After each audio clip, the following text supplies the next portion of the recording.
Tenemos que hablar sobre el tema de la violencia dentro de la iglesia, básicamente porque es un problema muy recurrente en nuestras familias.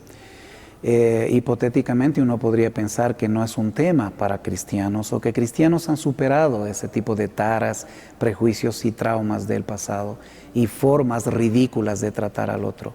Pero por desgracia no, venimos acarreando, venimos transportando, trascendemos estas prácticas de violencia hacia nuestra nueva vida en la iglesia.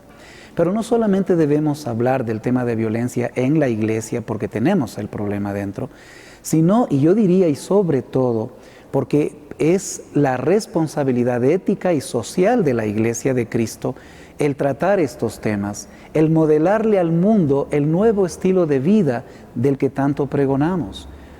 Hermann Ridderbos, el más grande teólogo protestante de la modernidad, solía decir que la Iglesia debe ser el escenario del reino de Dios. Un escenario es un lugar físico donde tú modelas algo, donde tú muestras algo, donde tú le dices a la gente cómo se hacen las cosas en forma distinta. Pues la iglesia es ese pequeño contexto, ese microcontexto social donde le debemos decir a la gente cómo se vive en un clima de no violencia.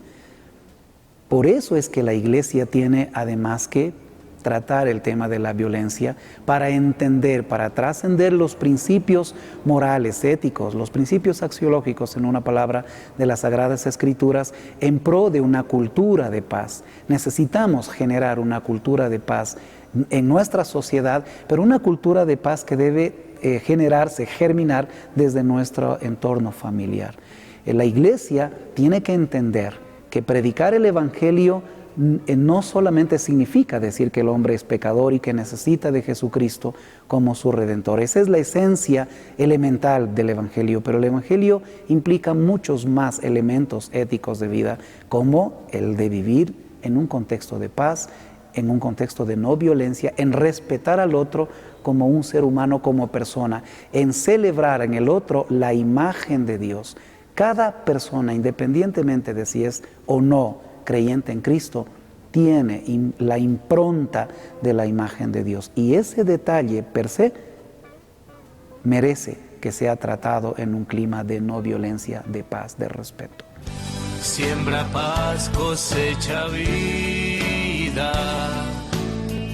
Enciéndete para alumbrar.